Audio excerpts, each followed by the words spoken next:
Peraí, deixa eu ler os meus posts, deixa a gente ler os nossos posts. Tá começando aqui mais um episódio. Esse episódio, eu acho que todo mês de março a gente vai fazer um especial mulheres, afinal de contas, com temas muito relacionados. Mas hoje, especificamente, a gente vai falar das mulheres num aspecto que nós três falamos muito, que é a questão da saúde mental das mulheres. E existem dados muito tristes em relação a isso, porque a Organização Mundial da Saúde diz que uma em cada 2 mulheres tem algum problema de saúde mental. É o dobro do que acontece entre os homens. E a gente sabe que isso não é apenas uma questão biológica, mas uma questão de construção social por causa dos nossos papéis, por causa dos nossos trabalhos, das nossas funções, de como a sociedade nos coloca, das nossas oportunidades ou falta de oportunidades, enfim.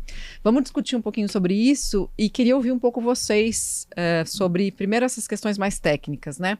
Sabemos que depressão, ansiedade, burnout e tentativa de suicídio acometem mais as mulheres, certo?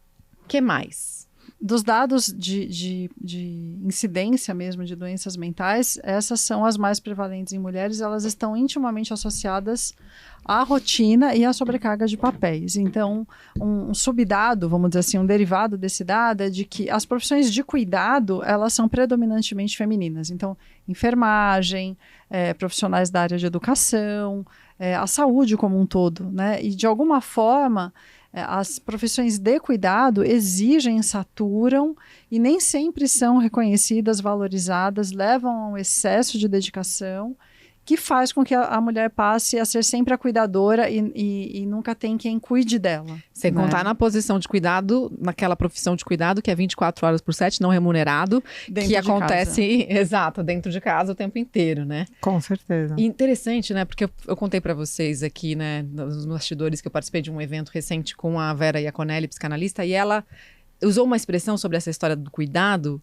que ela disse assim: nós mulheres estamos a serviço do outro, mas os outros não estão para nós na mesma proporção.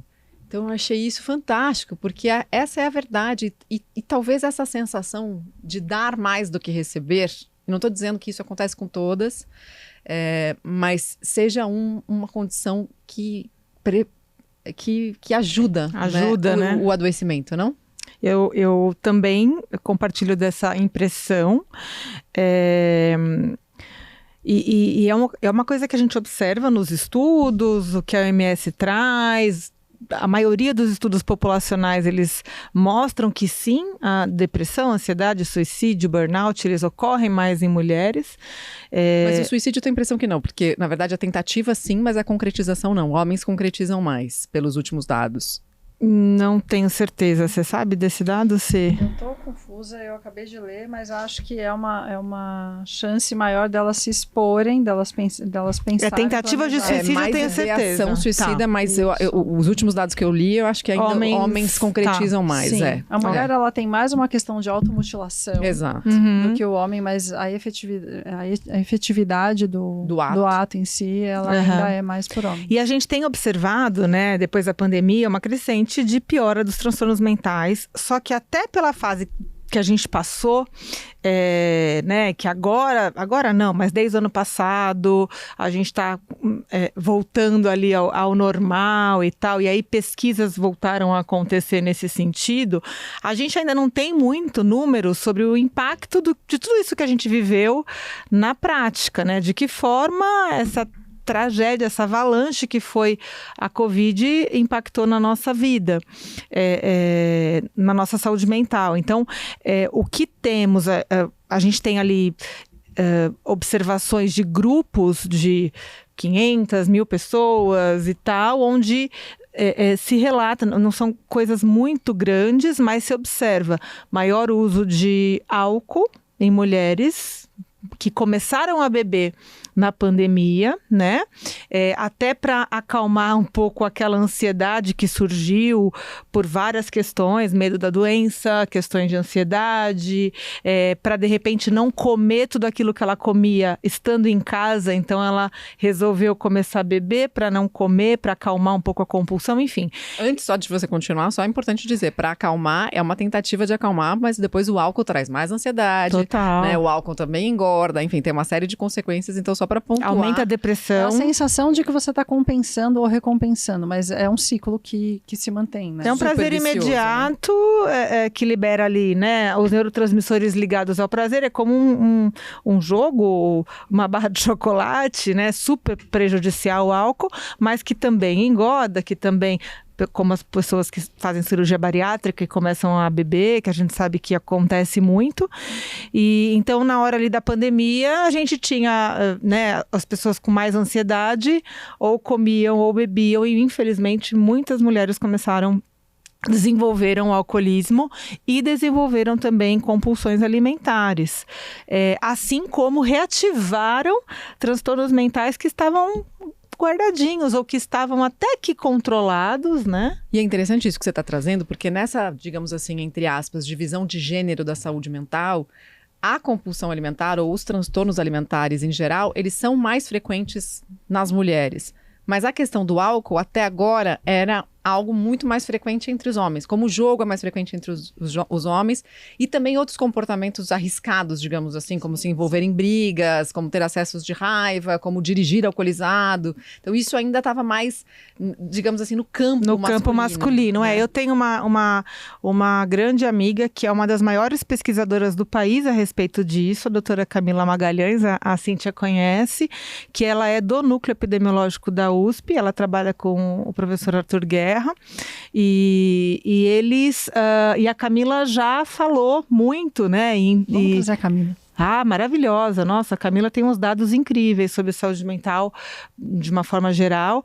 E a Camila sempre fala que o alcoolismo, como ela estuda epidemiologia, ela, e a tese do doutorado, pós-doutorado dela, é essa pesquisa populacional, e ela tem falado muito como isso está preocupando o pessoal de álcool e drogas em relação ao uso abusivo entre mulheres.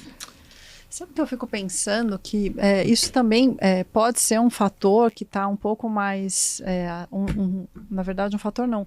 Uma informação que está um pouco mais disponível hoje. Eu acho que a pandemia, ela lançou luz a coisas que já aconteciam, mas as pessoas conseguiam esconder ou eram menos gritantes. E, claro, sem dúvida, potencializou, aumentou em muito.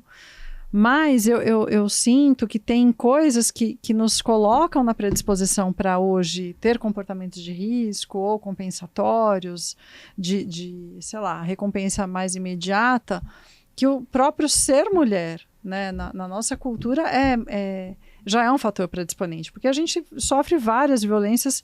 A violência de gênero, ela tá para além do fato de você ser julgada por absolutamente tudo que você faz, como se fosse pouco, né? Então, se você é mãe, é porque você é mãe, se você não é, porque não é, mas com que idade você teve filhos ou terá ou não terá. Então, por que você é mulher se você opta por não ser mãe ou não pode ser mãe?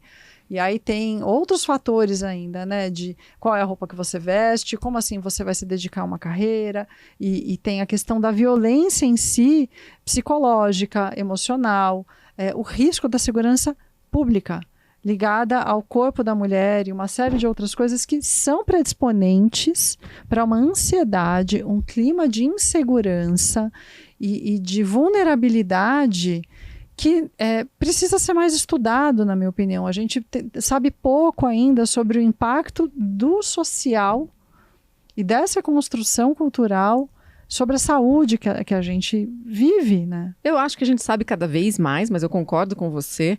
E você falou da segurança física ou da insegurança física, eu queria também trazer o aspecto financeiro, porque eu acho que é muito importante a gente dizer, né? Também, recente, tive a oportunidade de ver a Margaret Goldenberg, que é uma mulher que trabalha muito pela inclusão de outras mulheres nas corporações, dados que ela sempre mostra quando ela apresenta, que é uma curva, né, de mulheres entram mais nas faculdades, mulheres se formam mais do que os homens em geral, mulheres entram mais no mundo corporativo, o número de mulheres que entra por ano no mundo corporativo nas áreas de estagiária, trainee, nesse começo de carreira, é muito maior do que o dos homens.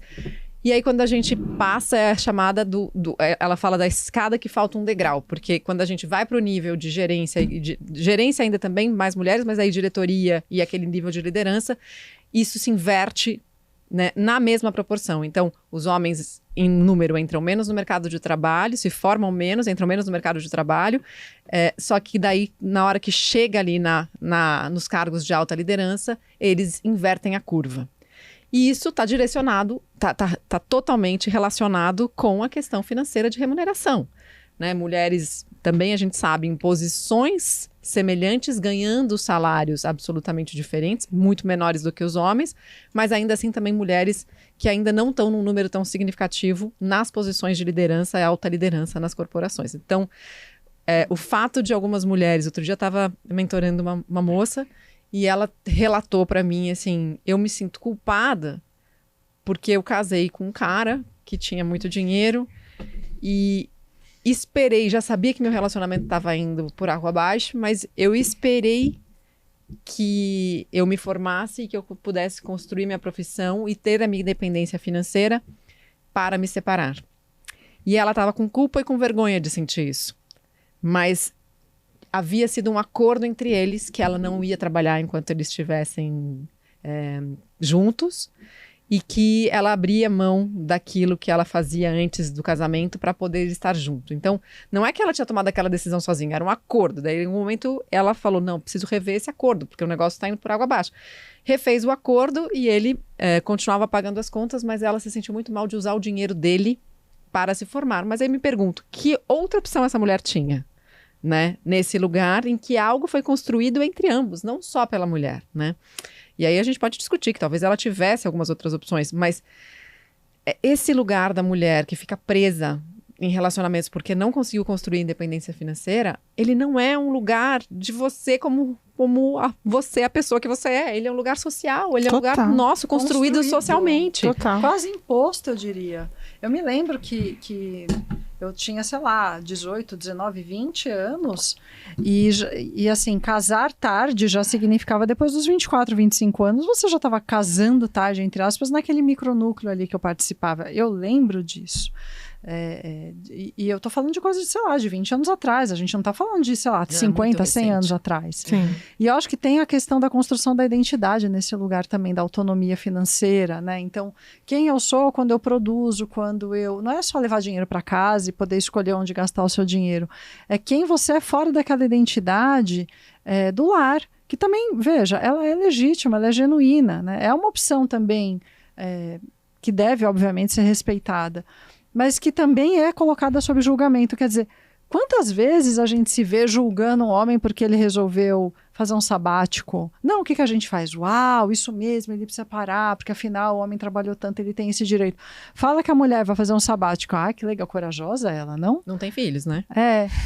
Vem sempre um legal mais, legal só que, né?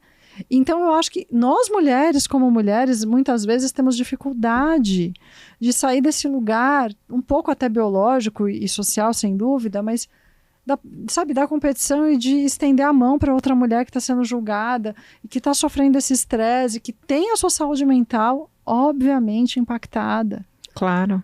E a gente tem esse lugar hoje de poder trabalhar com aquilo que a gente ama, com aquilo que a gente sabe que faz melhor, a gente pôde escolher, né?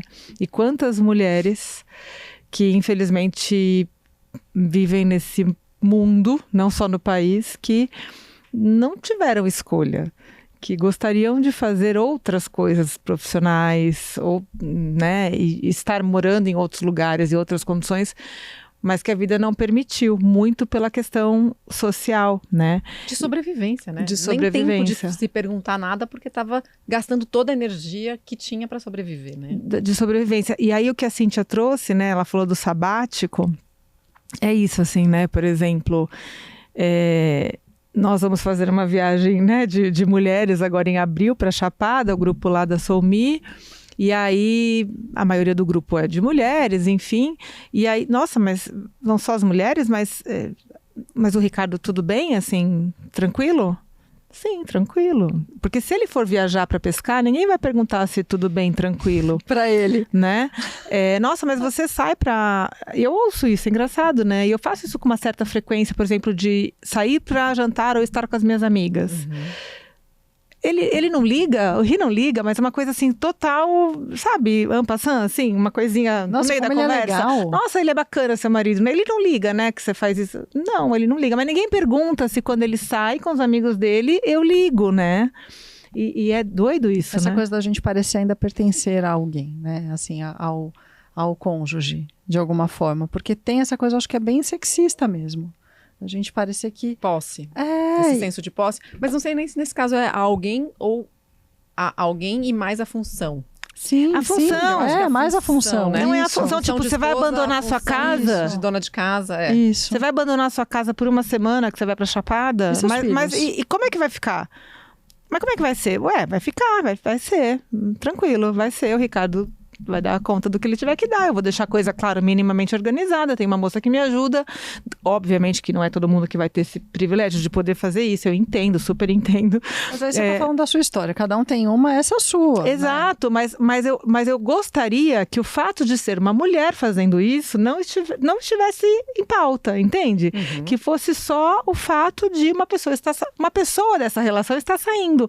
Tanto faz ser o homem, tanto faz ser a mulher. Um caminho longo pra gente chegar lá. Pois né? é, quem Mas sabe? eu quero chamar o seu post pra você ler o relato de uma mulher, Claro. de uma pessoa que eu acho que pode trazer outras luzes aqui pra essa conversa, nesse lugar dessa sobrecarga, porque tudo isso acaba virando uma sobrecarga. Uma camada a mais de sofrimento. De luta, de luta coisa mesmo. que precisa estar o tempo todo sendo provado, que a gente pode, que a gente também tá igual, que a gente faz por onde.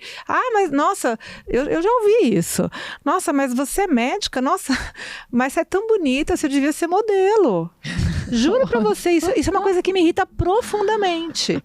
A gente pode escrever que ela devia ser modelo. Ela vai Cara, gostar. não, agora pode. Agora eu já tô... Agora você já é médica. Eu já fiz terapia bastante sobre isso, mas assim, cara, por quê? Entendeu? Não que modelo, pelo amor de Deus, gente, não é preconceito. Aliás, eu modelava quando eu era menina.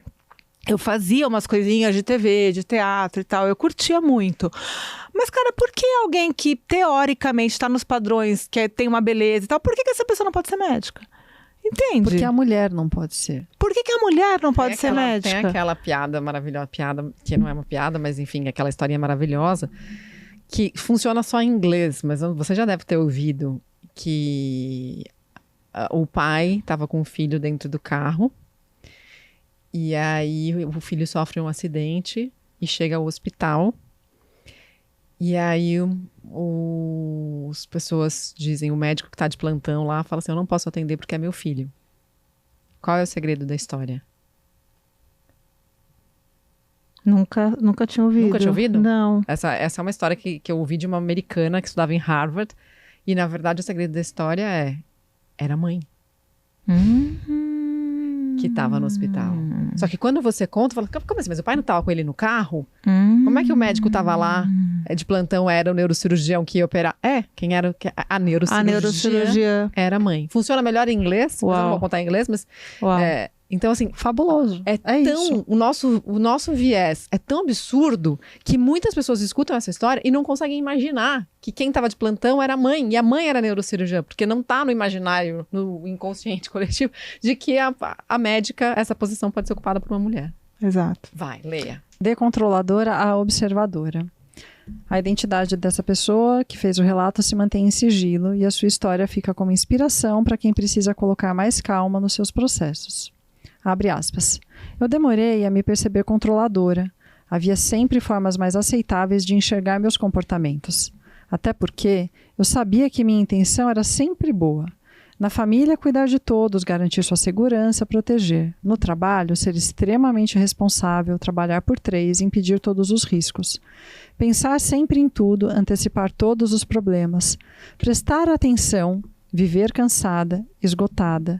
Não dava mais. Na minha busca pela terapia sobre por que eu sempre tinha que dar conta de tudo sozinha, a explicação era quase fácil. Os fatos da realidade davam explicações plausíveis e ter que cuidar de tudo era quase uma estratégia de sobrevivência. Eu não tinha escolha. Será mesmo? Foi então que percebi que acreditar que não ter escolha também é uma escolha, e que cuidar dos outros pode ser invasivo e desrespeitoso, na verdade, e que fazer tudo no trabalho pode barrar o crescimento do time, e que tudo isso envolvia uma falta enorme de confiança. De repente, de vítima batalhadora sobrevivente, me vi como algoz em muitas situações. Isso foi terrível, porque estava totalmente desalinhado com minhas intenções. Foi terrível, mas libertador, porque me empurrou finalmente para começar a experimentar outras formas de lidar com as situações.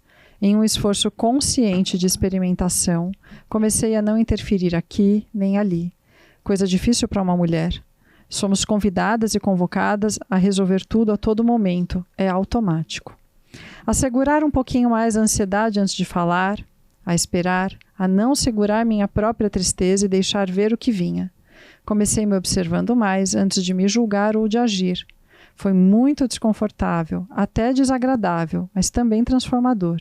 Emoções e lembranças e memórias que estavam guardadas há muito tempo começaram a ter espaço para vir, simplesmente porque já não precisava de mais nada com elas ou abrir espaço para elas e cuidar e resolvê-las. Eu não podia só observar. Divino. E comecei a conseguir exercitar a fazer isso com o meu entorno. E se eu disser não? E se eu deixar ele ir por ali? E se eu falhar? E se eu simplesmente faltar? E se eu deixar eles errarem? E se eu deixar as crianças brigarem? E se? E se? E se? E de repente me vejo observando e não controlando. Uau! Me vejo participando e não interferindo. Me vejo respeitando espaços dos outros e finalmente ocupando o meu. Qual é o meu espaço como mulher, eu me pergunto. É difícil saber.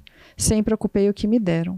Me vejo me preocupando menos e sendo mais leve e permitindo que a vida me mostre ao invés de moldá-la. De repente, uma ova, deu muito trabalho. Eu que achava que não tinha escolha e que controlar tudo me faria ser importante e protagonista, hoje observo e escolho em qual lugar da cena quero estar. E assim me sinto protagonista no único lugar possível, o da minha vida.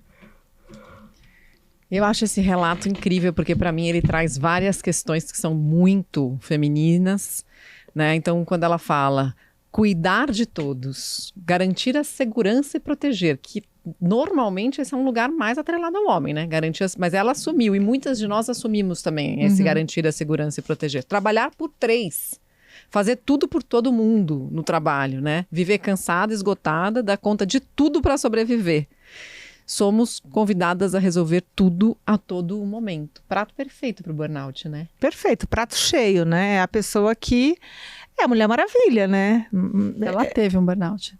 Claro, depois disso. É a história da tragédia anunciada, né? Porque é o que a gente vê muitas vezes, não é uma crítica a ela, tá? Que deve estar nos ouvindo. Muito pelo contrário, eu acho muito corajoso ela ter escrito e ela ter entendido, feito esse processo, entendido o que precisava mudar e agora está conseguindo fazer, está caminhando para outra direção, né? Não, e essa outra direção vinha em forma de questionamento, né? E se eu falhar? E se eu faltar? E isso foi algo que eu ouvi num retiro que eu estava, que eu achei incrível. Uma mulher de mais ou menos uns 70, que estava participando do retiro. E aí aquela roda de abertura, como é que você chega até aqui, né? Aí ela falou assim, eu não chego até aqui, porque na verdade eu não tô aqui ainda. Não, porque é o seguinte, assim, para eu sair da minha casa, você não tem noção do que eu tive que fazer para chegar até aqui, porque assim, meu filho depende de mim, meu marido depende de mim, meus netos dependem de mim, não sei o que lá. Aliás, eu não sei como é que eles vão sobreviver essa semana sem mim. E no final desse retiro, essa mulher incrível vira e fala assim, eu não fiz falta nenhuma e não fazer falta foi a melhor coisa que aconteceu na minha vida. Então, e aí, ligando com essa história do quanto a vítima e o algoz são 2 lados da mesma moeda. Porque esse lugar de se colocar, né, como insubstituível, né, e infalível e infaltável, digamos assim, né, que não pode faltar, traz um lugar de confortinho. É um ganho secundário, né? Que a gente tem, porque isso conforta. Olha a sua importância, Mariana Ferrão. Então, tamanho da sua importância. Isso envaidece, total, né? Tá muito ligado nesse lugar egóico.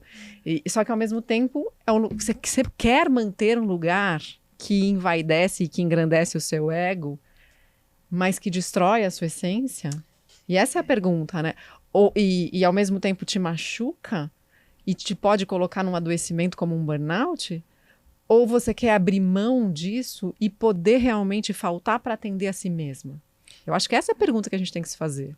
E que sedutor, e ao mesmo tempo, o quanto isso te aprisiona, né? Te mantém enredada nisso. E essa mulher, ela mudou muito a si, e ao lugar em que ela trabalha, ela foi a primeira pessoa a levar para o RH uma proposta de políticas de promoção de saúde mental, e a levantar a bandeira de como assim não tem hora para sair, tem hora para entrar e não tem hora para sair? Sim, tem hora para sair. Sim, a gente precisa pensar em arranjos que respeitem a dinâmica que a mulher tem e que o homem hoje já está diferente. Então, sei lá, existe licença paternidade com mais de 5 dias já em muitas empresas, né, sendo aplicadas, mas isso ainda não é uma realidade nem da metade, nem perto disso, né? Mas o fato é que ela levou algumas propostas. Ela realmente fez o processo dela se estender a quem estava perto, mas o mais interessante disso, eu acho que a gente enxergar que, para nossa geração, pelo menos eu vou colocar assim, do que eu cresci ouvindo, né? Que a mulher tinha que trabalhar, que ela tinha que buscar independência, só que a gente nunca parou para pensar que isso significava que ela ia deixar ou dividir as tarefas que eram só dela antes? Não, só que a gente passou a acumular funções. Uhum. E é muito sedutor esse lugar do superpoder, de você ser diferente das mulheres da geração das nossas mães e avós.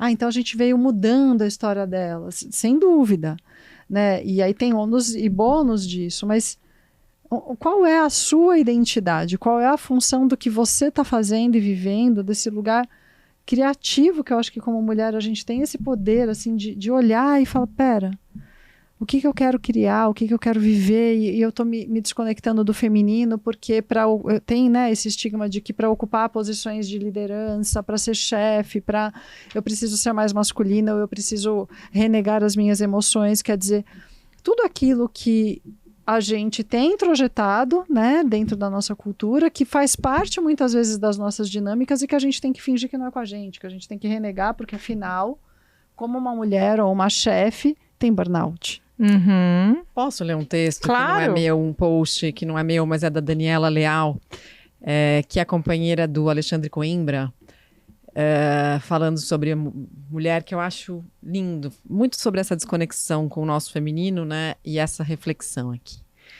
Como envelhecem as nossas rebeldias? Especialmente sobre as mulheres, percebo uma ideia central da cultura de domesticação dos corpos e mentes, de que o amadurecimento da rebeldia é a conformidade, a adaptação e o cabimento.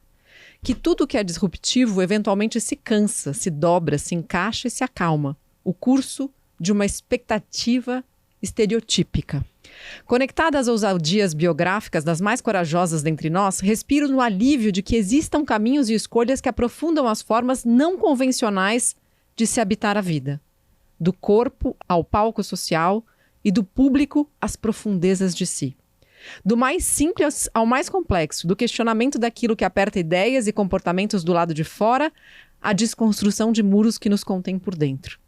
Esse me parece o percurso de envelhecimento da rebeldia profunda, que se prepara em fogo lento, ganha poder na dança com o tempo e não se cansa de desconstruir mais sobre seus limites e renovar sentidos quanto mais respostas prontas descarta ao longo de uma vida. Poder envelhecer como feiticeira, como nos contava Rita Lee, é recobrar acesso ao que nos estava interdito, tomar nas mãos nossa força uterina de criar mundos nesse mundo, mergulhando até se misturar à sua essência.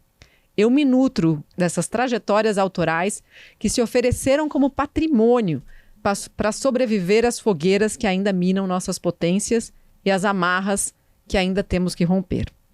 Com tantas dionisíacas, relembramos que o fogo é a nossa própria matéria e dele podemos renascer libertas. Eu reverencio e agradeço sempre àquelas que queimaram mapas e cordas e abriram caminhos de poder ser no facão, sopradas pela bússola de suas perguntas indomáveis e de desejos em busca de continente para o seu tamanho. Herdeiras de rebeldia que nos pariu. Até aqui, sigamos filhas e netas da natureza, dessa coragem que não morre e nem se rende ao encolhimento. Maravilhoso. Me lembrei desse post que eu vi no Dia das Mulheres quando você falou disso tudo, assim, e pra mim ele traz um lugar, assim, ele é denso, né? Uau! Ele é denso, mas ele traz esse lugar também que eu acho que a gente não falou ainda aqui desse aspecto da saúde mental, que é o envelhecimento. E da natureza. Da mulher. Biológica aí, né? Total. Trazendo pra mesa a menopausa. Total, que nos bastidores é a nossa pauta, porque estou passando por esse processo. E o quanto isso também pode impactar a nossa saúde mental, né?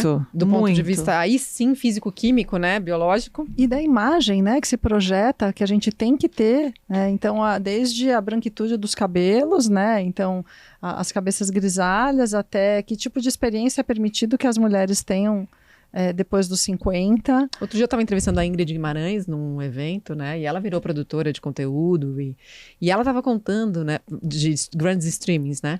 E ela estava contando que ela foi propor uma série para a empresa que ela trabalha. E aí ela queria... E ela ia atuar também na série. Eu não sei se nessa série exatamente ela ia atuar, mas ela falou assim, não, e aí eu queria que uma mulher de 50 a mais tivesse uma cena de sexo. Mas não sexo por sexo, mas um sexo com amor e tal, não sei o que, sei lá. E as pessoas que estavam na mesa, todas mais jovens, falaram, não, vamos, já que a gente precisa encurtar, vamos tirar essa cena de sexo. Aí ela falou, não, a gente pode tirar qualquer coisa, mas a cena... Por quê? Mulher de mais de 50 não pode ter prazer? Não pode ser sexualmente ativa? Não pode estar... Ser atraente? Não pode ser atraente, não pode estar expondo isso num... Porque conta pra gente, quantas cenas de mulheres mais velhas a gente não vê, né? A gente não viu na TV quando a gente era criança. Não tinha, não né? Existe, né? É verdade. Tem poucas ainda. E como é que a gente reconstrói, né, essa imagem? Porque são essas imagens sociais que vão ajudando, eu acho, que as pessoas a entenderem que sim, existe. Que a mulher, ela tem essa opção. Essa fase da menopausa, né, do envelhecimento, vamos dizer do envelhecimento, né? Eu vou falar por mim e pelas minhas amigas médicas, que a gente troca muito confidências e todo mundo passando ali mais ou menos pela mesma fase. É uma fase que mexe muito, assim, com a nossa parte emocional, sabe? Não sei não. E aí, e aí, por mais que... E aí, o que eu quero trazer aqui é que mesmo estando nesse lugar de privilégio, de acesso à informação, somos médicas, sabemos que biologicamente está acontecendo uma coisa, queda de estrógeno e tudo mais, temos acesso à reposição hormonal, se for o caso, e tiriri, bororó. A maioria faz terapia, a maioria tem já um processo de autoconhecimento e tal. Ainda assim, algumas mudanças físicas e oscilações de humor que o climatério traz são enlouquecedoras. E agora a ciência já consegue ver isso no cérebro, né? Através de ressonância funcional. Mari, o impacto da redução hormonal e da própria TPM e da menopausa em diminuição de área cerebral. Eu fiquei esquecida. Não é? Meninas, eu fiquei esquecida. Sem encontrar palavras, eu tenho uma facilidade relativa aí de me comunicar. Eu fiquei com dificuldade de encontrar palavras que estava me atrapalhando no meu dia a dia, no meu atendimento, e estava me atrapalhando até na gravação do podcast. Os episódios que eu gravei com vocês, muitas vezes eu ficava tentando achar as palavras que eu queria usar, e muitas vezes que eu estava quietinha, é porque eu não estava conseguindo acessar o que eu queria falar. E eu vinha percebendo isso, mas eu estava achando, né, antes das férias, eu achava que pudesse ser estresse, né? Aí, depois do retiro, que eu dei uma desacelerada, eu falei, putz, não pode ser só estresse, porque eu continuo esquecida e agora não estou mais estressada. Aí tirei férias, e nas férias eu continuava, assim, de trocar palavras. Eu fui motivo de chacota na minha casa. E até que eu vi um vídeo de uma amiga minha, que é minha ginecologista, falando do nevoeiro mental da menopausa, que é queda de estrógeno pura. E aí eu falei, pronto, é isso que eu tenho. E aí já liguei para ela na hora e tal, marquei. E aconteceu, né, depois de muitos meses em pausa de menstruação, acabou que fiquei menstruada, e aí deu uma aliviada, tal, hormonal. E agora estou repondo, gente... Eu não tenho mais essa dificuldade. É louco. É maluco a coisa. Então, eu quero retomar dois aspectos disso. Um, que você falou da sua médica, eu me lembro da primeira consulta que eu fiz para falar sobre isso com a minha gineco, e ela falou assim, sabe qual é o lance? O lance é, a mulher não interessa para a indústria farmacêutica. E ela falou, e assim, aí eu olhei pra cara dela, mas nós somos mais da metade da população do mundo. E ela falou assim, sabe por que não interessa? Não é que não interessa que as mulheres não comprem medicação, porque a gente sabe que muitas mulheres, né, o potencial do mercado feminino, ele é para tudo, né, ainda mais para a indústria farmacêutica. Mas o que acontece é, nós ciclamos, por ciclar, isso palavras dela, tá? Por ciclar, nós temos muita diferença ao longo de um mês no nosso próprio corpo. Como é que a gente faz estudo sobre isso? Se um estudo bem feito já é super caro e com difícil, um grupo, né, controlado de indivíduos, imagina com mulheres sobre essa questão da variação hormonal, como é que você estuda isso? Então eu acho que isso é um caminho que está melhorando cada vez mais, e muito graças a mulheres que realmente começaram a colocar a voz para fora para falar sobre essas questões, né, da menopausa, do quanto elas são absolutamente ainda tabu, né? E uma delas que eu sou mega fã é a Oprah. Maravilhosa. E a Oprah foi uma das pessoas que achou que estava com problema no coração e na verdade era menopausa, né? E ela começou a chamar pessoas para falar sobre isso, começou a investigar sobre isso, e a gente segue muito, né, a questão americana, né, e as pessoas que falam de lá, essas grandes vozes, né, no sentido da gente acaba copiando. Então esse movimento está vindo para o Brasil, acho que já tem vários perfis específicos falando sobre menopausa. Então acho que esse é um aspecto de que pela dificuldade de medir, entre aspas, aí, uma mulher, porque a mulher tem variações muito grandes ao longo de um mês, é mais difícil estudar uma droga boa para as mulheres. E aí a gente também sabe, a gente não está falando, né, disso aqui, mas porque a gente também sabe a dificuldade real de fazer um estudo bem feito, inclusive financeira, porque um estudo bem feito desse tipo, ele é muito caro, né? Mas, por outro lado, tem um outro aspecto, que é o fato de que esse ciclo, que pode ser tão lindo se a gente estiver em harmonia com a nossa natureza, com a nossa essência e conectado com isso, quando ele acontece nesse mundo que a gente vive hoje, rápido, veloz, que exige cada vez mais performance da gente num sentido masculino da palavra, porque acho que a performance e a potência estão muito ligadas ao masculino ainda, a gente quer ignorar esse ciclo. Esses ciclos todos. Quer negar, né? A gente quer negar, a gente quer passar por cima, porque afinal de contas o mercado, e eu acho que isso tem a ver com o seu post, né? O mercado está cobrando da gente a potência e a performance. Então eu acho que isso também precisa ser colocado nesse bolo aí do que a gente está falando sobre a saúde mental. E é um momento, né, quando essa fase do climatério é um momento em que a mulher tem uma queda de energia, tem uma queda de rendimento, porque algumas não podem fazer reposição hormonal, e além da questão cognitiva, como eu disse, que a gente fica realmente esquecida. Eu experimentei isso na pele, e tive umas questões de calor, de sono e tal, mas o que mais pegou para mim foi a oscilação de humor e esquecimento. Mas o sono também é atrelado o sono também é atrelado ao esquecimento, né? Porque a gente sabe o quanto o sono é importante para a memória, né? Total. E aí, eu posso trazer Você quer falar alguma coisa? Eu queria só acrescentar que uma coisa que eu acho que a mulher experimenta, para além de tudo isso, é a vergonha. E a gente experimenta a vergonha dos ciclos biológicos desde a menarca, né, até a menopausa. Então, se você menstrua, ainda fala baixo, ainda é motivo de brincadeiras jocosas, enfim, comentários desnecessários, de muito tabu, ainda existe muito isso. Depois, ao longo da vida, os processos biológicos ainda são vistos, sim, com julgamento, com cobrança. Eu acho que a gente acaba tendo dificuldade de lidar com o próprio corpo, que não deveria, né, ter um padrão pré-estabelecido para todo mundo, porque nenhum corpo é exatamente igual ao outro, mas aquele padrão que sempre te deixa com vergonha de si, do seu corpo, daquilo que você está vivendo. E aí, quando você chega na menopausa e na velhice, sendo mulher, se você comparar o padrão de hábitos de saúde, de autocuidado, até aparência mesmo, né, o cuidado com a própria aparência, comparando homens e mulheres, não num lugar de competição, pelo amor de Deus, que eu acho que a gente tem que tirar essa coisa de que é mulher contra homem, né? Eu acho que a gente tem que entender que a gente vive numa sociedade que é mista, e ponto, né? Isso é bom, vamos lidar com o que cada um tem para trazer. Mas a gente acaba ficando num lugar que é isso. a gente não tem assistência, não tem medicação, não tem a qualidade de vida que a gente poderia ter. E isso tudo traz vergonha, essa vergonha faz com que a gente se feche e aumente a probabilidade de ter negação e com isso não se cuidar, né?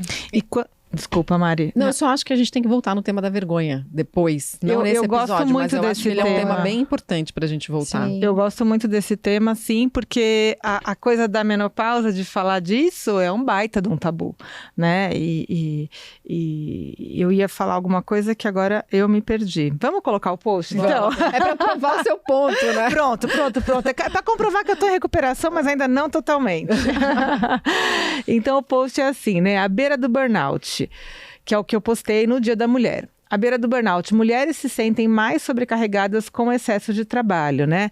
É uma pesquisa que apontou que as mulheres entre 35 e 44 anos, elas são mais suscetíveis a apresentarem sintomas relacionados ao burnout. É um print de uma notícia que saiu na revista Exame. É praticamente impossível não conhecer uma mulher que já esteve no seu limite ou tenha sofrido um apagão. O estresse no trabalho é apenas uma das muitas faces dessa realidade. São muitos obstáculos enfrentados, como falta de apoio, tripla jornada, disparidade salarial, casos cada vez mais frequentes de assédio, violência e discriminação. Acho importante que exista uma data como a de hoje, que celebra nossa importância, nossa força e nosso trabalho. Mas o motivo de hoje ser o Dia Internacional da Mulher é que milhares de mulheres protestaram por melhores condições de trabalho um dia. A questão agora é, quando vamos ter a pauta da saúde mental presente no mercado de trabalho de forma realmente efetiva? Quando vamos pensar em maneiras de garantir que todos aqueles obstáculos sejam destruídos? Não é fácil, não é algo que será construído de hoje para amanhã. Mas eu sei que já podemos contar com vocês que me acompanham aqui, né, no meu Instagram, para ajudar outras pessoas a cuidarem da própria saúde mental. Muito obrigada a todos e todas vocês, em especial para nós, mulheres, meus parabéns. Quero pegar uma frase do que você falou, que é assim, quando teremos a questão da saúde mental no mercado de trabalho tratada de maneira mais efetiva. E eu quero trocar essa palavra por quando teremos a questão de saúde mental no mercado de trabalho de maneira mais afetiva. Porque, para mim, o efetivo e o afetivo estão absolutamente conectados. E não o afetivo nesse lugar, talvez, que a gente possa... Carinhoso, não é isso, mas é no que nos afeta de verdade. Porque as corporações precisam entender que a saúde mental é uma questão de saúde pública e que está afetando não só o seu resultado, porque já está impactando no resultado, não apenas pelos processos que você vai sofrer, você dono de empresa, de pessoas que estão afastadas por burnout que depois podem processar você, não por isso, mas porque uma pessoa com burnout dentro de uma equipe afeta a equipe inteira. Com certeza. Isso significa menos lucro para você que só visa lucro. Mas se você está entre nós e você não visa só lucro e sabe que como gestor e como dono de uma corporação, sua maior responsabilidade é com as pessoas, né? Acima de tudo, as pessoas, porque é muito bonito colocar que as pessoas são um grande valor de empresa lá na sua lista de pilares, né? Mas a gente sabe que na prática isso não funciona assim. Que as pessoas, elas são muitas vezes meras peças da engrenagem que as corporações usam para fazer dinheiro. E de todos os cargos, todas as categorias profissionais, todas de líderes, gerentes, talvez até por chamar as pessoas profissionais, as pessoas colaboradoras de recursos humanos, porque recurso é uma coisa... É difícil você falar de um recurso inesgotável, né? Assim, recursos naturais, se não bem cuidados, também serão esgotados. Então, como é que a gente trata a humanidade, quer dizer, a pessoa que está ali oferecendo a própria vida, a sua força de trabalho, né? Claro que ela tem a recompensa, o acordo que foi feito para ela estar ali afinal, mas essa ideia de que o ser humano é um recurso a ser explorado, né, como a gente faz, aliás, com muitos dos recursos naturais que existem, sem ser cuidado, sem ser respeitado, sem a relação de troca que faça sentido. E aí, quando você falou do afeto, eu fiquei pensando, gente, até a memória, para ser efetiva, ela tem que ser afetiva. Uhum. Não existe memória que não tenha passado pelo afeto. Se não tem afeto, você não tem registro da experiência. E é importante a gente ressaltar o afeto não no lugar do carinho, mas Sim, o afeto nesse da lugar emoção. daquilo que nos afeta, né? Isso, do impacto. Do impacto. Então, eu acho que... Como é que a gente faz? Porque aí é uma pergunta mesmo, assim, como é que a gente faz para que as pessoas que estão com o poder de decisão nas mãos saibam e percebam que elas estão sendo afetadas por isso? Através de dados, Mari, assim, Será? hoje... Eu não sei. Eu não vejo... porque a gente está falando de um público que... É muito pragmático, é um público que vai pedir para que você, ao querer implementar uma política de saúde mental dentro de uma empresa, ela vai querer saber de que forma isso vai impactar positivamente o resultado final, né? Porque eles trabalham com produtividade e tal. E eu acho que nada melhor do que trazer dados. Então, olha, de 25% a 35% das mulheres da sua empresa têm sintomas de burnout. Ainda não estão todas, porque isso é dado, ainda não estão todas afastadas. Mas se a gente não cuidar, elas vão se afastar.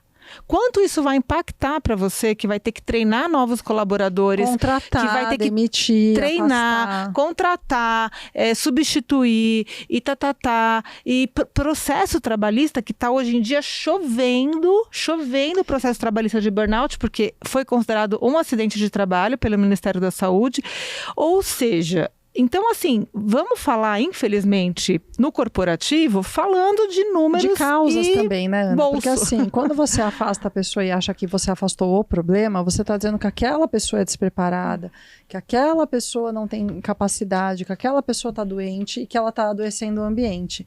Quando, na verdade, não adianta você continuar gastando mais para contratar mais, treinar mais, se a causa, e muitas das causas relacionadas ao burnout, elas são principalmente, prioritariamente causadas pelos relacionamentos, pela qualidade do vínculo, pelo ambiente. Pela falta de recursos, Exato, de autonomia. Por coisas que são, meu Deus, modificáveis.